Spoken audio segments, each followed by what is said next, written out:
Hi friends, मैं हूँ प्रिया और स्वागत है आपका हमारे यूट्यूब चैनल में। तो फ्रेंड्स, आज मैं आपके लिए लेके आई हूँ मेरे अंडमान एंड निकोबार टूर का व्लॉग। तो 6 डेज का हमारा टूर था। तो आज मैं आपके साथ अंडमान कैसे जाए इसकी पूरी इन्फॉर्मेशन और सेलुलर जेल जहाँ पे स्वतंत्र वीर सावरकर को 10 साल की काला पानी की सजा हुई थी उसकी पूरी इन्फॉर्मेशन शेयर कर रही हूँ। तो वीडियो बहुत इंटरेस्टिंग होने वाला है फ्रेंड्स, तो वीडियो के एंड तक जुड़े रहिए फ्रेंड्स। और अगर आपको मेरी वीडियो अच्छी लगती है तो वीडियो को लाइक, शेयर एंड सब्सक्राइब जरूर करिए फ्रेंड्स। तो इस समय हम मुंबई के छत्रपति शिवाजी महाराज इंटरनेशनल एयरपोर्ट पे है। तो ये एयरपोर्ट मेरे घर से 12 किलोमीटर की दूरी पे है और 30 मिनट लगते हैं यहाँ पे मेरे घर से आने में। तो अब बजे हैं सुबह के 4 और 6 बजे हमारी चेन्नई के लिए फ़्लाइट है। तो बोर्डिंग पास निकालने के लिए 2 घंटा पहले ही एयरपोर्ट पे आना पड़ता है। तो यहाँ पे थोड़ा सा हमारा फ़ोटोशूट वगैरह चल रहा है अभी। और अब हमारी फ़्लाइट चेन्नई के लिए निकल गई है। तो मुंबई से अंडमान के लिए डायरेक्ट फ़्लाइट नहीं है, इसलिए 2 फ्लाइट चेंज करके जाना होता है। तो अब हम चेन्नई के एयरपोर्ट पे पहुंच चुके हैं।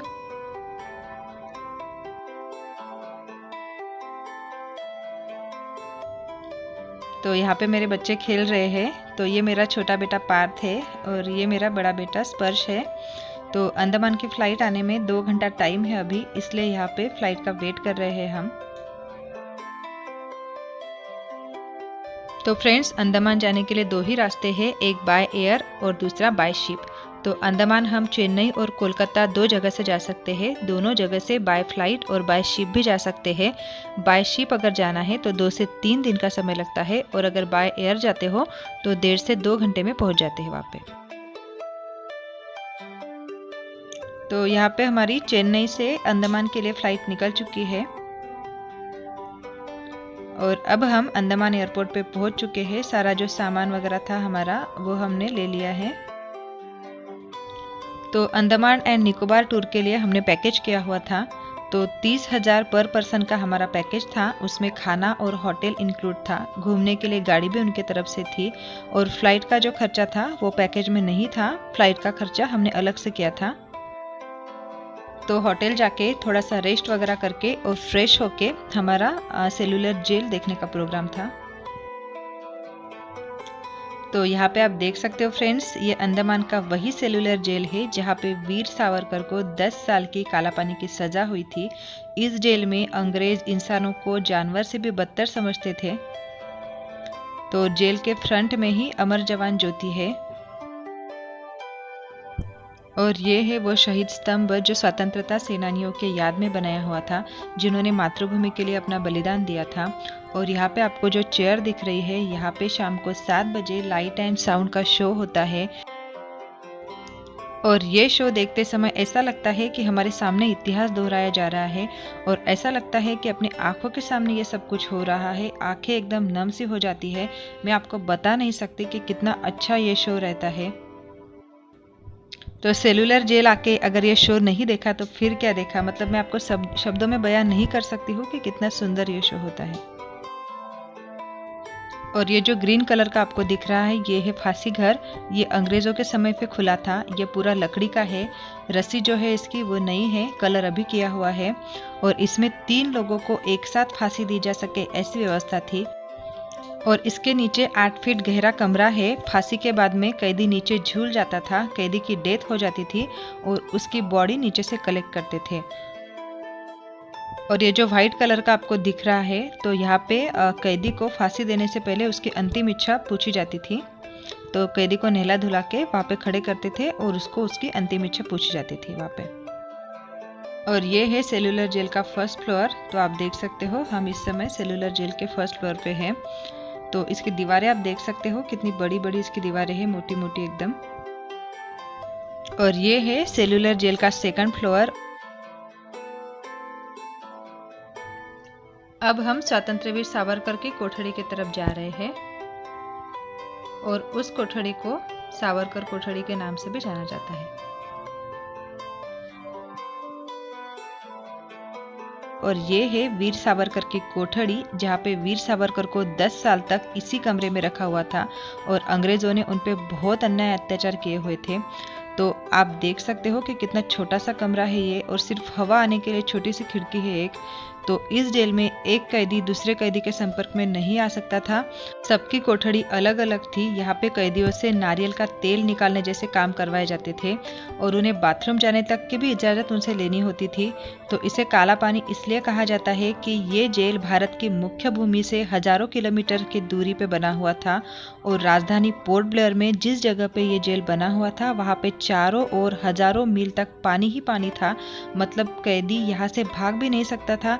तो कोई अगर कितना भी अच्छा तैराक क्यों ना हो तो वो तैर तैर कर कितना तैरेगा। तो चारों ओर पानी ही पानी था।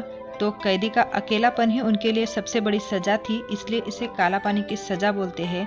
और सबसे बड़ी बात यह है कि वीर सावरकर जब इस जेल में थे तो उसी समय उनके बड़े भाई गणेश भी इसी जेल में कैद थे। तो इस बात का पता वीर सावरकर को नहीं था। मतलब एक कैदी दूसरे कैदी से ना तो मिल सकता था ना तो बात कर सकता था। इतना खतरनाक था यहाँ पे सब कुछ। तो 10 साल तक सावरकर यहाँ पे एकाकी में सजा भोग रहे थे। तो अब हम सेलुलर जेल के छत पे है। तो थोड़ा सा फोटोशूट वगैरह हमारा चल रहा है अभी यहाँ पे।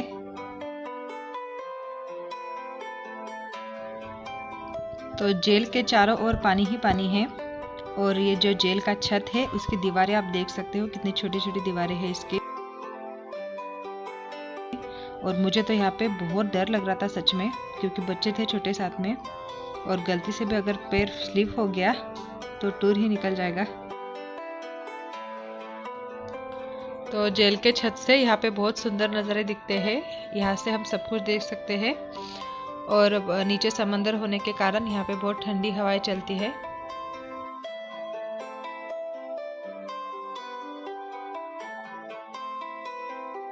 और खिड़कियाँ देख सकते हो आप, सिर्फ हवा आ सके इतनी ही खिड़कियाँ है इसको और एक ही दरवाज़ा सामने और कोई किसी से बिल्कुल मिल नहीं सकता है। इतना डेंजरस है ये जेल का जो व्यवस्था था वो पूरी एकदम डेंजरस थी।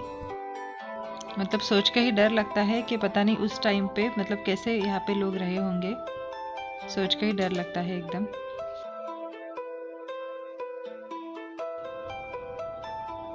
यहाँ पे बच्चे बहुत एंजॉय कर रहे हैं लेकिन मुझे बहुत डर लग रहा था यहाँ पे।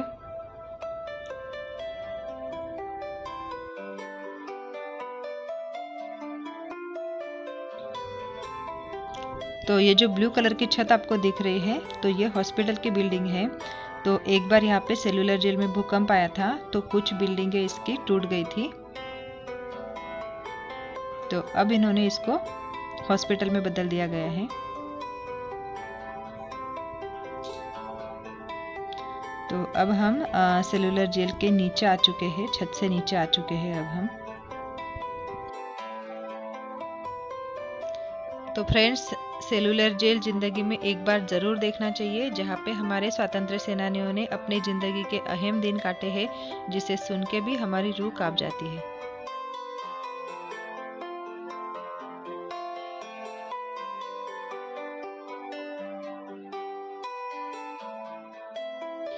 और ये है ऑयल मिल। तो यहाँ पे ऑयल निकालते थे, नारियल से यहाँ पे तेल निकाला जाता था। तो कैदियों से यहाँ पे नारियल का तेल निकलवाने का काम कराया जाता था।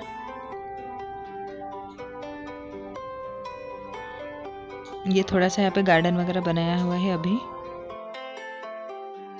ये थोड़ा सा उसके अंदर का एरिया है, जेल के अंदर का एरिया है। और ये है सेलुलर जेल का म्यूजियम।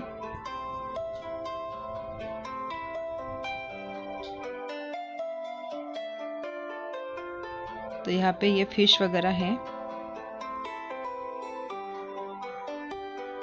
तो म्यूजियम में वो सारी चीज़ें इन्होंने रखी हुई है जो अंडमान के मतलब विशेष है, जो अंडमान में विशेष रूप से पाया जाता है।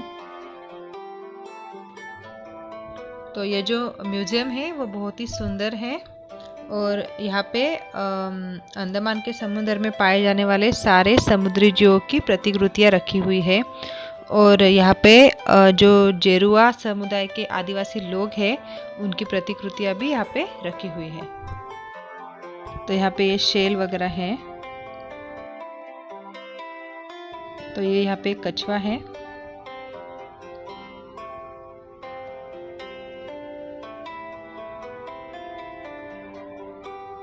तो तो यहाँ पे जरावा जमाती के लोग रहते हैं बारा टांग में, तो अंडमान की एक जगह है, तो वो भी वीडियो में जल्द ही आपके लिए लेके आऊँगी। और पानी के अंदर की जो दुनिया है वो भी इसमें पूरा दिखाया हुआ है। तो पानी के अंदर की दुनिया कैसे होती है वो मैं आपको रेड स्किन आइलैंड के वीडियो में आपको उसकी पूरी इन्फॉर्मेशन दूंगी। और ये है सेलुलर जेल की पूरी प्रतिकृति। तो इस तरह का ये जेल था पूरा। तो इसमें ये 7 शाखाएं थी पूरी। और इस जेल में जो रूम थे उसको सेल बोलते थे। तो इसमें 696 छेल थे पूरे। तो तीन मंजिला की इमारत थी ये। इसमें 7 शाखाएं थी पूरी। तो वीर सावरकर ने एक जगह पे ऐसा जिक्र किया हुआ था कि इस जेल में इंसानों को जानवरों से भी बदतर समझा जाता था और अंग्रेज उन्हें कोल्हू के बैल की जगह पे जोत देते थे। पाँव से चलने वाले कोल्हू में एक बड़ा सा डंडा लगाकर उनके दोनों तरफ से आदमियों को लगाया जाता था और उनसे दिन भर काम करवाया जाता था। जो काम बैलों का था वो आदमियों से करवाते थे। तो बहुत गलत मतलब यहाँ पे उनको बर्ताव उनके साथ में किया जाता था। तो सोच के भी डर लगता है कि उस टाइम पे वीर सावरकर कैसे उस जेल में रहे होंगे 10 साल तक, एक ही कोठरी में, इतने छोटे से मतलब रूम में कैसे वो रहे होंगे। अब हम सेलुलर जेल के बाहर निकल रहे हैं और सेलुलर जेल के सामने ही वीर सावरकर पार्क है। तो अब हम पार्क की तरफ जा रहे हैं। तो ये है वीर सावरकर पार्क। तो उस टाइम पे नहीं था ये, अब इन्होंने थोड़ा सा मतलब अब कुछ सालों में ये करवाया है। तो उस समय पे ये नहीं था। तो फ्रेंड्स 11 फरवरी 1979 को सेलुलर जेल को राष्ट्रीय स्मारक घोषित किया हुआ है। तो उस समय प्राइम मिनिस्टर मोरारजी देसाई थे, तो उन्होंने इसको राष्ट्रीय स्मारक घोषित किया हुआ है। तो फ्रेंड्स ये था मेरा सेलुलर जेल का फुल व्लॉग। तो फ्रेंड्स अगर आपको मेरी ये वीडियो अच्छी लगी हो तो वीडियो को एक लाइक कर देना, चैनल को सब्सक्राइब कर देना, बेल आइकन के साथ सब्सक्राइब कर देना ताकि मेरे वीडियो की सारी नोटिफिकेशंस आपको सबसे पहले मिल जाए। तो फिर मिलेंगे फ्रेंड्स अंडमान के नेक्स्ट व्लॉग में। तब तक के लिए बाय, टेक केयर।